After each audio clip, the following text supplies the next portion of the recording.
The funding for this video is provided by the amazing members of our Patreon. Also contributions from viewers like you. Thank you. Yeah, I started from PBS Kids. What you gonna do? Fight me?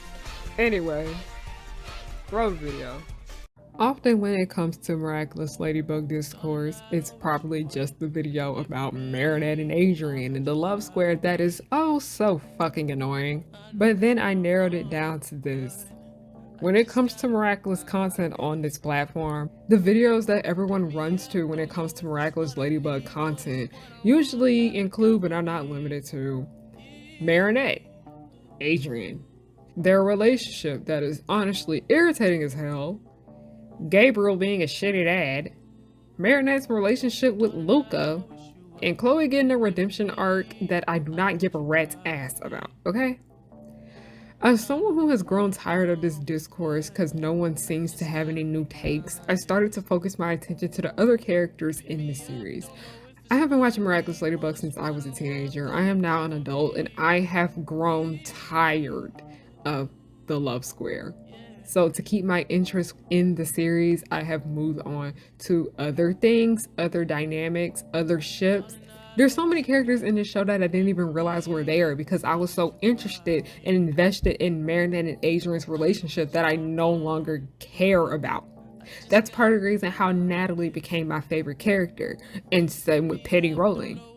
But there's also another one that's my favorite.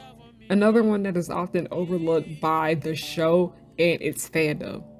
And because of how underrated she is, many haven't seemed to realize that she's actually one of the characters in this show that has actually developed. This janky series actually did something right for once.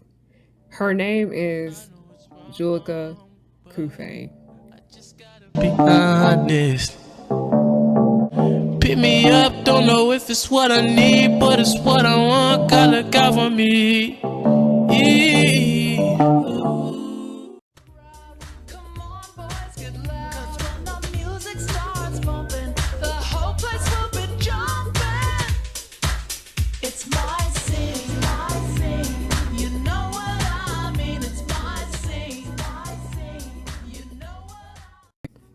Hey y'all, it's Harriyanna and I'm back with another video. Hello, how are you doing? My name is Harriyanna and welcome back to the pirate ship, also known as Harriyannahook's pirate ship. I am the captain. You are not my first mate. I don't got no first mate because y'all want to know why? Bring your ear closer to the screen, to the mic, so you can hear me. I said mic, speaker, you know what I meant. Nobody's worthy of being the first mate. Hi, hello, how are you guys doing? My name is Harriyanna and I like to make content based off nostalgia and family and children's entertainment and all the issues that I find within those spaces. I am back with another Miraculous Ladybug video. My Miraculous videos have honestly been flopping so poorly, but I just felt so dedicated and passionate on making this because I literally have a video in the works right now about the Onceler, the man himself. But I couldn't focus on that video because there's just something about Juleka couffaine. There's just something about Juleka couffaine's character that just really captured me. And I actually broke down a little bit because of that. And I just wanted to sit here and talk to you guys about why I think Juleka couffaine is actually one of the better characters in this raggedy ass show. So who is Juleka couffaine? Juleka couffaine is one of Marinette, the lead main character in the series. She is one of her close friends. She is also the twin sister to Luca couffaine, the sibling that gets all the attention. She's also the love child of Jagged Stone, who did not claim her until a 15-year-old girl told him about himself. He needed to hear that shit. I'm glad Marinette actually did that.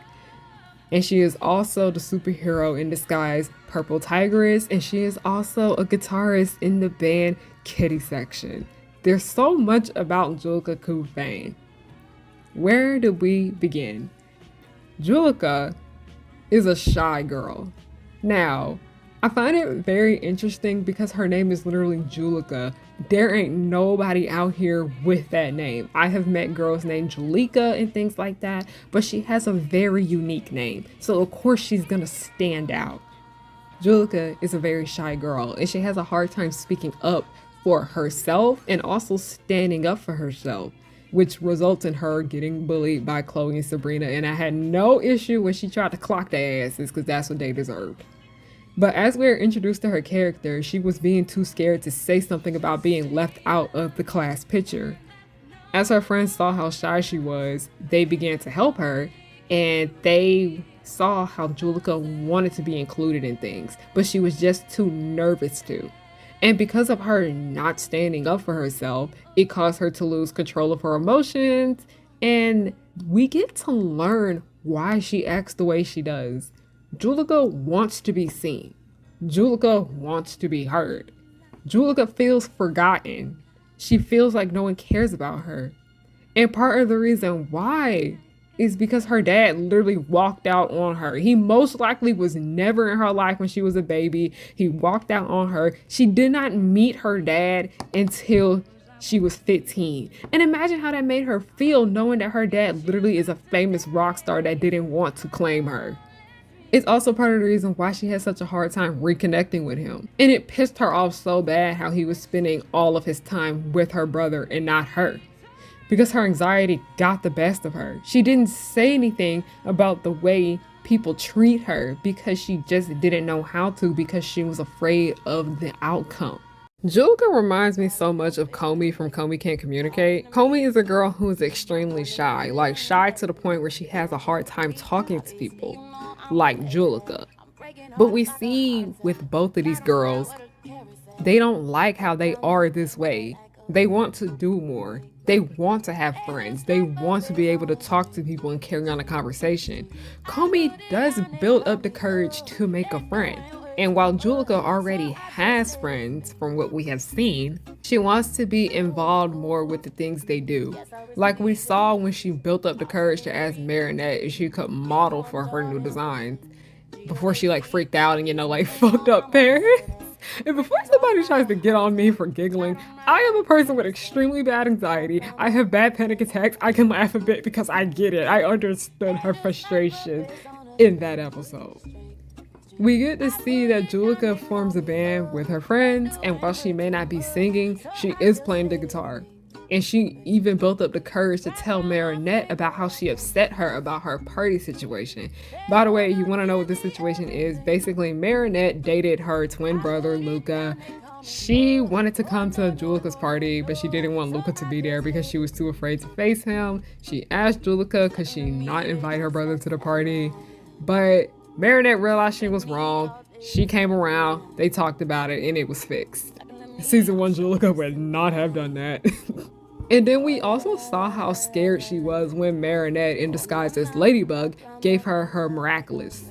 And like I said earlier, if this was Juleka in season 1, she would have said no. But here she accepted it. While she was scared as hell to do so, she still took that risk. And Juleka has been taking risks throughout this entire series. Her introduction to the series is her taking a risk. She's taking risks with wanting her voice to be heard, wanting to be seen, because her akumatization villain, Reflecta, the main thing that Reflecta wants is for people to be seen. When she is akumatized, she literally akumatizes people to look just like her, in her goofy villain form. Y'all be talking shit about Juleka's costume when she's Reflecta, but I actually love it. I've been trying to figure out how to cosplay as it. But it's hard. It's hard. Cosplay is not easy. And also, she finally built up the courage to call her parents out on their bullshit. Juleka has come a long way. And it takes a lot to do that. I love Juleka's character so much because she has helped me and many other people feel seen. Oftentimes when we see characters, shy characters specifically in kid shows, it's played off for jokes and for laughs. Like one show where I can't stand it when they do this shit the most is like the new Alvin and the Chipmunks, where Theodore obviously kind of has a harder time standing up for himself than Simon and Alvin, but they just pick at him so much and it's annoying. Juleka be giving secondhand embarrassment in this show all the time, but that's what we're supposed to feel. We're supposed to feel uncomfortable like she is. Hey, it's you guys' favorite little insomniac, okay? this is something that I honestly want to just talk about on camera, because I just want to give you guys like my insight and my thoughts on why I decided to make this video, and like my closing thoughts and everything like that. I was very skeptical about making this because, as y'all know, YouTube, you kind of have to play into popularity here, and you know, MomoCon is coming up, and I do not want to be a broke bitch at the convention, not being able to buy anything because I have no money in my bank account. You get where I'm coming from?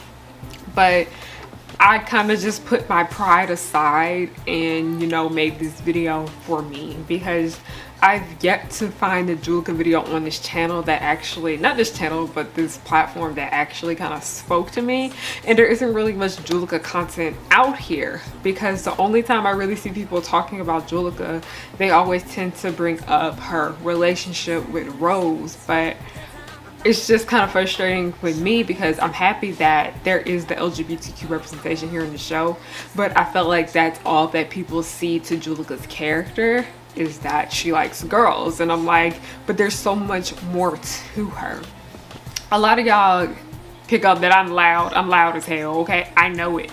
But I was not always loud. I used to be a lot like juleka when I was like under the age of 10, where I was placed into cheerleading at a young age. And the thing about me is that I've never really had a hard time talking to people at all, depending on the kind of situation that I'm in, because I remember, because of all the bullying that I had to deal with, especially like the end of like my senior year of high school, I had like a really difficult time talking to people because of like, I just couldn't take it no more.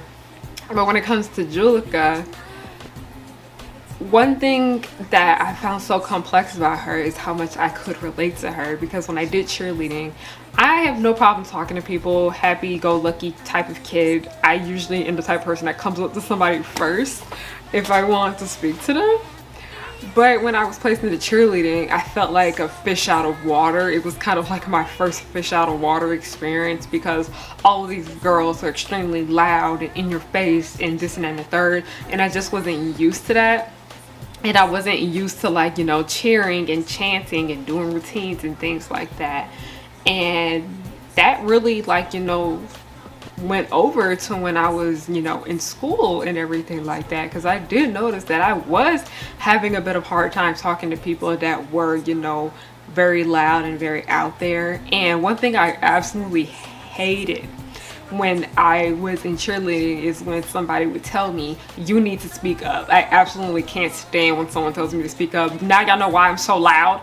I'd rather be told to lower my voice than be told to speak up. Like, I absolutely just can't stand that.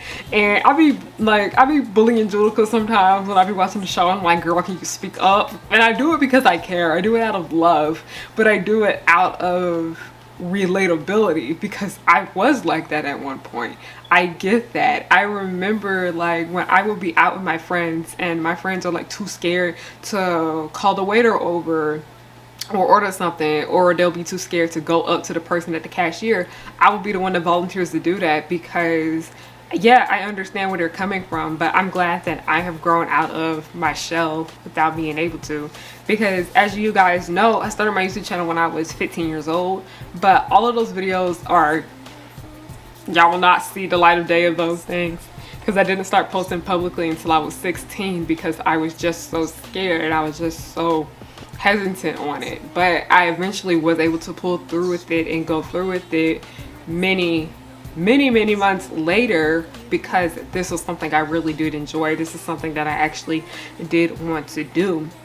And I'm very proud of juleka, because as somebody that actually does pay attention to her character in this series, we see that she has come out of her shell. She went from a girl that was too scared to speak up about being in the class picture, and now she's over here saving Paris on Ladybug's side. That is a big improvement, like a huge improvement. Like, honestly, when it comes to like shy characters in the show, I gotta give it up for juleka, Mark, and Nathaniel. This show actually kind of does a good job when it comes to characters that are socially awkward and aren't sure how to speak to people and whatnot. Like, I'm genuinely happy that this show actually was able to get that right, because oftentimes when it comes to children's television and animation, when we see the shy characters, they're always portrayed as like super dorky and super nerdy and uncool and lame and whatnot. Like they're just always made out to be the butt of the jokes, and they tend to make jokes about how they, you know, don't talk to people and whatever, and it comes off a bit as rude and a tad bit ableist, because you wonder how that makes kids that actually are dealing with that feel. And I like how this show doesn't really go about it in a mean way, because like I said, with Komi Can't Communicate, it is played for laughs and comedic effect and everything like that, but we do genuinely see that the characters in the series do care for Komi, and they're not making fun of her with her social anxiety. They genuinely do like her as a person. They do want to help her, and they do want her to grow and do better. And we do see this in Miraculous Ladybug, but I like how it was a bit realistic, because Alia, I love Alia with all my heart, y'all know that. It did make me really mad though in Reflect Doll how Alia reacted to Juleka freaking out because she was really nervous. But I'm glad they kept that scene in there, because that's how people are when it comes to people with anxiety. I've been treated like that before, and it's not fun. It sucks. Like when you guys see my YouTube channel, you see me as a very in your face extroverted type of person, but the last thing a lot of people assume about me is that I have anxiety. I get nervous. Like I literally be pacing back and forth before I turn the camera on, because I'm just so nervous and I get inside my head so much and everything like that.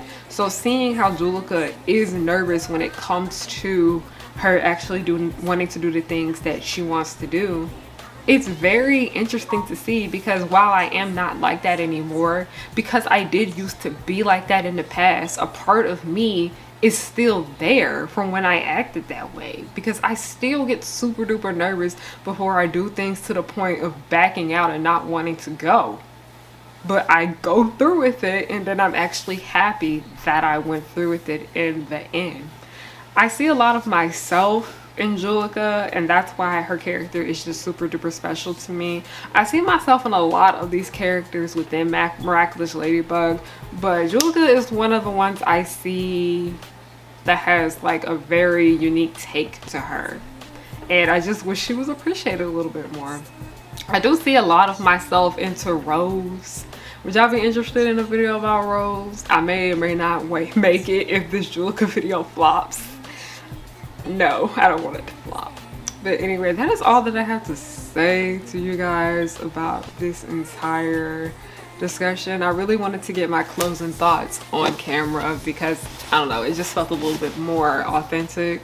I love, you know, this hybrid thing that I'm out doing, where part of it is face cam, part of it is voiceover and edited.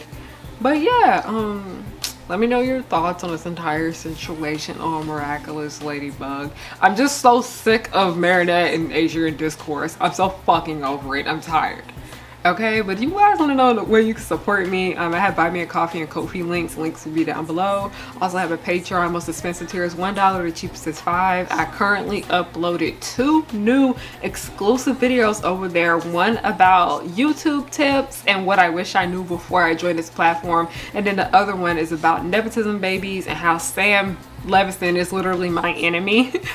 But another way you can support me is at harriyannahook.com. This hoodie literally just sold out, y'all. Y'all want the Bugaboo hoodie restock? Because I'll restock it, but that's only if y'all want it, if it's by popular demand. Yeah. I also have a lot of other things too. The Ladybug bonnets will be coming soon. I literally have it right here. You guys were freaking out when you guys saw the picture of this. It will be out soon. So yeah, end of April, keep an eye out for that. Another way you can support me for free is to support the Progenies. It's my web series, Descendants fan series. Please support. We race bit the show, and we added LGBTQ representation, so yay. Also, don't forget to just follow me on everything at Harriyanna. Another way to support me for free, HARRIYANNA. Thank you guys so much for watching, and have a good night.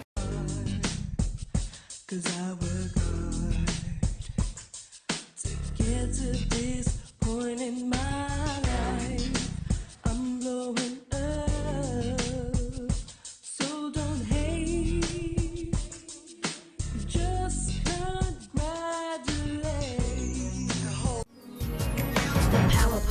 lyrics will just blow your mind. Buttercup like villains 3 at a time. Bubbles will smile while kicking your butt, and Blossom will lead them out of their rut. Cherish and Powerpuff, 2 of a kind. Both wanna save the world before bedtime. From Townsville, Memphis, New York to LA, the Powerpuff Girls are just here to stay.